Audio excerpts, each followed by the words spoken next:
Olá, seja bem-vindo a esse que é o quarto e último vídeo dessa série em que estamos falando sobre o DB Broker e como usá-lo em nossas aplicações para tornar transparente a manipulação ou boa parte do trabalho na manipulação de dados em nossas bases SQL Server. Meu nome é Diego Moraes e nesse vídeo nós vamos ver como trabalhar com transações usando o DB Broker e vamos encriptar o nosso arquivo de configuração, o dbbroker.config. Então vamos lá para o Visual Studio. Antes de falarmos sobre transações, no intervalo do último vídeo, eu criei 3 registros de carros: o Volkswagen, o Honda Fit e o Toyota Corolla, para nós atribuirmos a uma pessoa. Esse exemplo é importante antes de falar de transações, porque precisamos entender a abordagem do DB Broker na questão do contexto dessas classes de acesso a dados. Então vamos lá. Vamos recuperar uma pessoa da nossa base.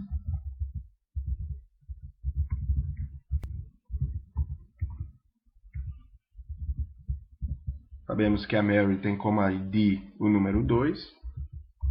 Então vamos recuperá-la. Então vamos atribuir a Mary todos os carros persistidos na nossa tabela carro. Fazemos isso atribuindo ao list carros. Eu acesso o DB carro e recupero todos os registros persistidos. Feito isso, eu já posso chamar o método save da classe de acesso a dados pessoa para persistir as referências desse list de carros.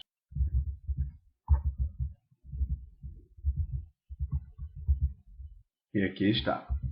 Vamos executar a nossa aplicação.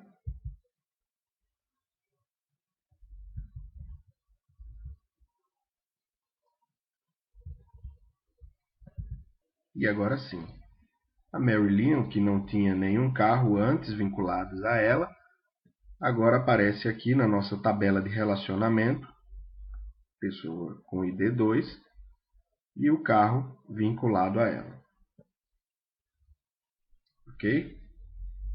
Ou os carros, o Volkswagen, o Honda Fit e o Toyota Corolla. Todos presentes aqui na tabela de relacionamento.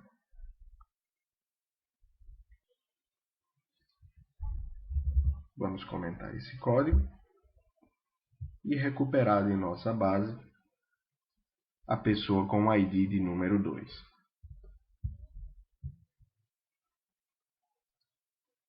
E agora sim, os carros vinculados a ela foram carregados pela consulta. Aqui está a Mary e os carros vinculados a ela. Como falei, esse exemplo é importante para entendermos como o trabalho do DB Broker funciona com a questão do contexto. Precisamos saber que ao chamar método save, o DB Broker não vai trabalhar em cascata, ou seja, vasculhando os objetos no list e nas referências para salvar o estado deles. A única preocupação desse método é com o contexto e somente as referências que esse contexto de pessoa faz a objeto de outros tipos mapeados. Por exemplo, o endereço e aqui os carros, que são representados nessa relação de 1 para muitos pelo nosso list. Isso significa que se eu, sabendo que aqui estão os carros da Mary, chamar algum deles e fizer alguma alteração no modelo,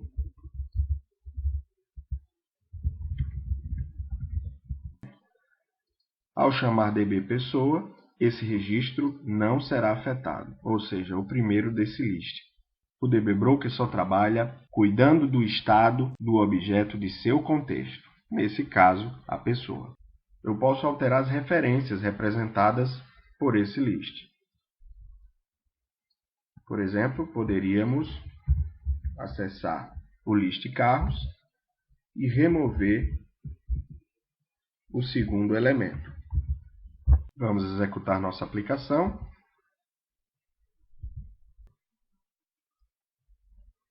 E observar o seguinte: antes haviam 3 carros vinculados, nós removemos um deles. Vamos ver como ficou agora o resultado. E aqui está. o Honda Fit não foi afetado, o registro na tabela carros. No entanto, a referência a ele, representado pela tabela pessoas carros, foi atualizada. Agora, Mary só tem 2 veículos vinculados a ela.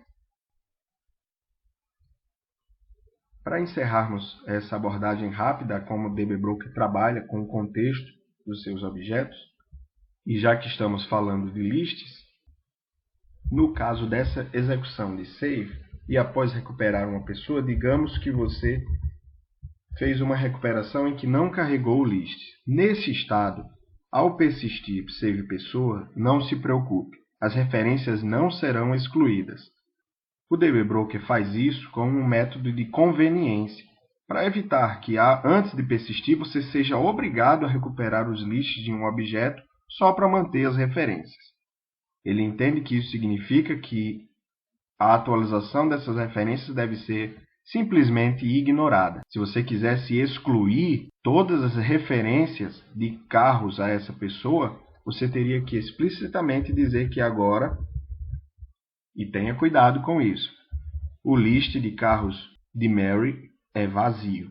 Dizendo explicitamente isso, ao salvar Mary, você irá perder todas as referências que essa pessoa tinha aos carros na base de dados. Vamos executar e ver isso acontecer na prática.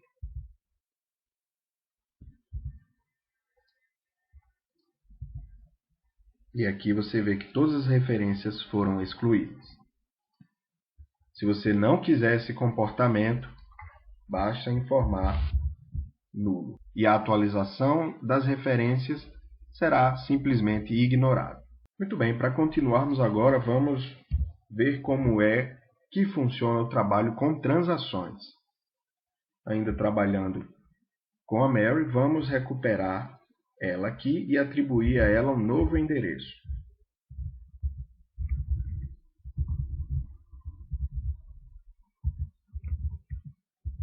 Que fica na Rua das Uvas.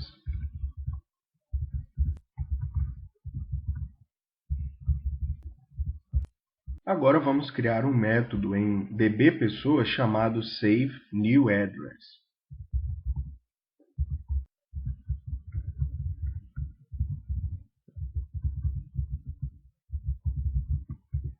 Vamos criar o stub dele em dbPessoa. Como sei que esse método irá afetar 2 tabelas diferentes, eu espero que isso seja feito de forma transacional. Ou seja, após criar ou persistir o endereço, se alguma coisa der errado ao vinculá-lo à pessoa, eu quero que essa inserção seja desfeita e o estado da base de dados volte ao que era antes do início da transação. Uma transação garante que várias execuções vão ser feitas de forma atômica, ou seja, indivisível. É preciso que todas elas deem certo para que elas sejam persistidas ou efetivadas no nosso banco de dados. Então vamos ver na prática como funcionam as transações com o DB Broker. Primeiro vamos precisar de um list de parâmetros para o nosso script.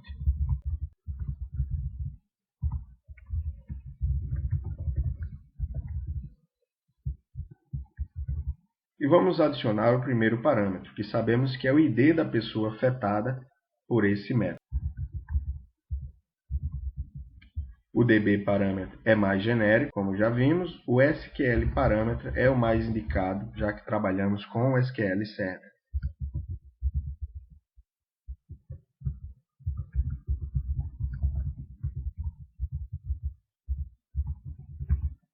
E aqui está. Vamos criar a nossa transação.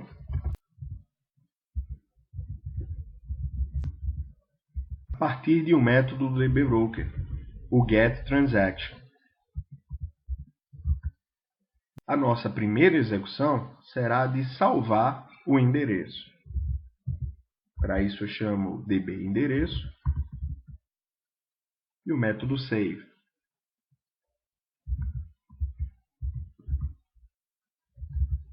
Agora, para aproveitarmos e vermos um pouco mais sobre o exec comando SQL, nós vamos usá-lo para atribuir esse endereço à pessoa e informar o endereço pré-existente na outra coluna que nós chamamos de ID endereço anterior.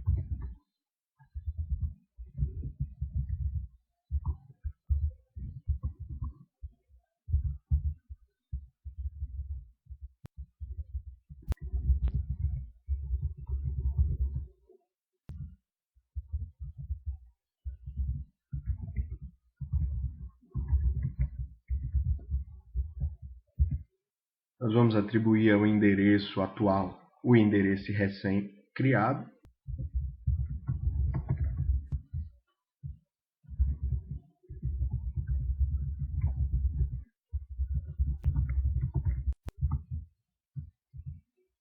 E a coluna ID endereço anterior, o endereço existente. Na coluna nome, nós vamos incluir uma tag, endereço alterado.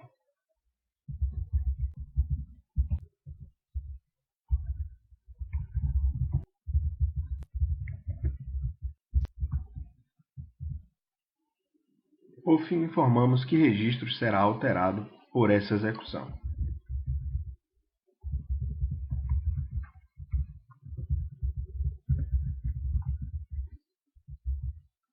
E aqui está o nosso comando SQL.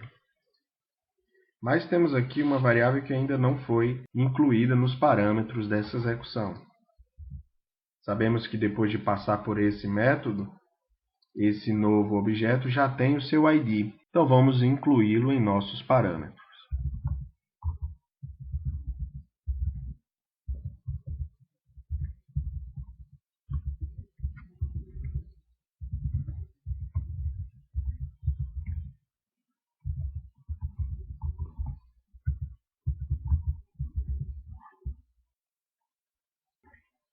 Excelente. Agora, para garantir que essa execução e essa outra aqui sejam realizadas numa única transação, eu preciso atribuir essa transação a essas duas chamadas.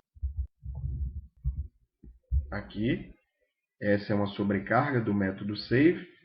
Aqui nós vamos incluir os parâmetros dessa execução.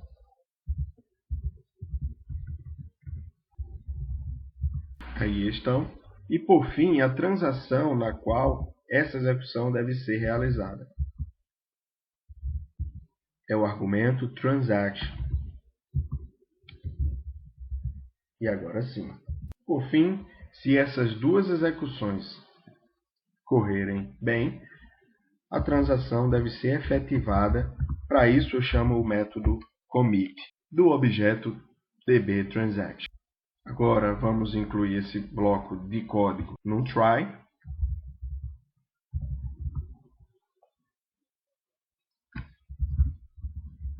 E se algo der errado aqui, a transação deve ser desfeita.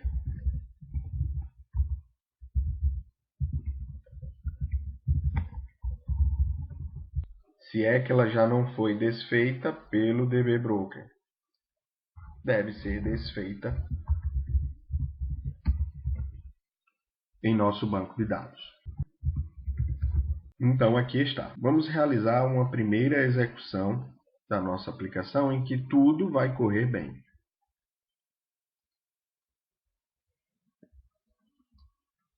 E aí vamos acompanhar.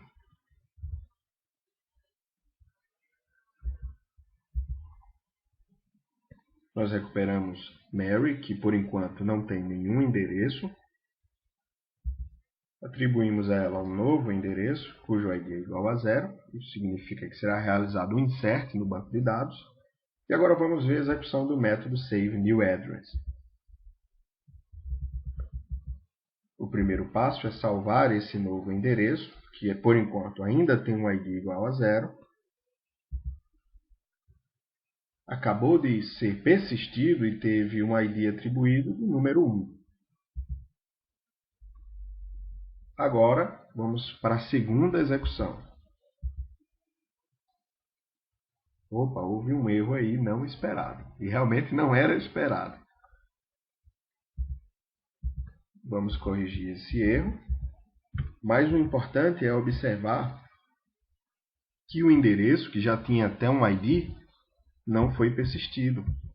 Aqui está, nossa tabela de endereços ainda vazia.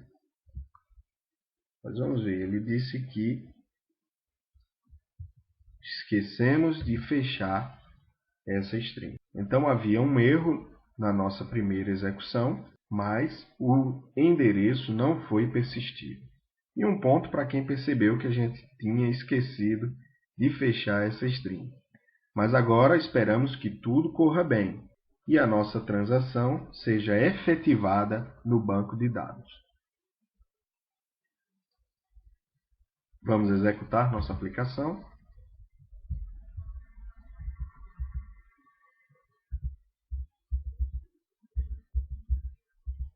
Perceba que o ID que antes era 1, agora é 2. Quando alguma coisa dá errado em uma transação e há chaves primárias já distribuídas, elas são agora ignoradas, se essa transação for desfeita. Então, foi atribuído na outra transação que deu errado o ID 1.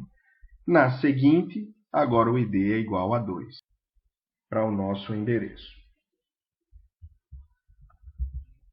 E agora sim, a segunda execução deu certo. Então, eu quero que o endereço, de fato, seja persistido em nossa tabela. E aqui está. Tudo correu bem. Se reexecutarmos, estará aqui o nosso novo endereço. E o mais importante, vinculado a Mary. Está a tag que nós incluímos. E com isso vemos o uso de uma transação e como ela preservou o nosso banco de dados de um estado inconsistente. Um endereço que não seria vinculado a ninguém. Agora, para continuarmos vendo o comportamento desse método, vamos dizer que Mary mudou de endereço.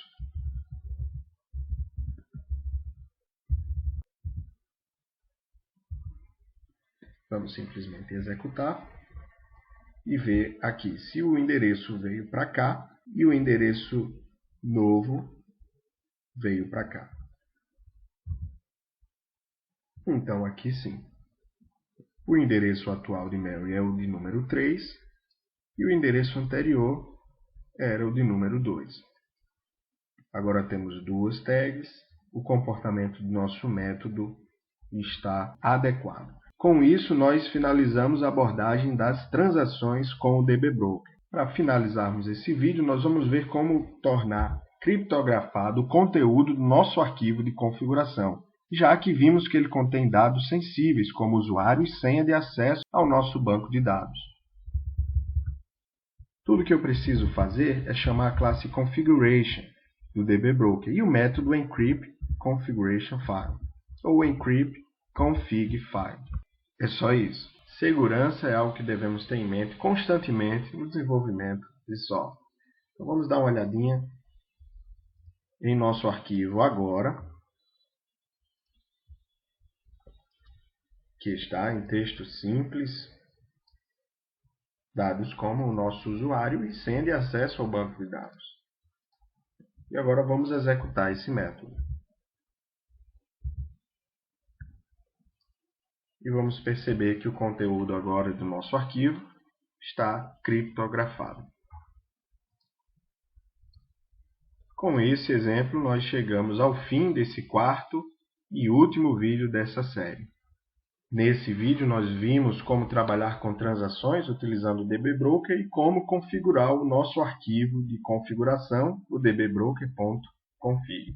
Obrigado por assistir a essa série de vídeos e não deixe de curtir e compartilhar a página no Facebook GetDBBroker. Um link para o nosso projeto de exemplo utilizado nesses vídeos vai estar na descrição logo aqui abaixo. Se você gostou desse vídeo, por favor, thumbs up. E se não gostou, por favor, também thumbs down. Utilize a biblioteca e se tiver alguma dúvida, posta nos comentários que na medida do possível nós vamos tentar responder.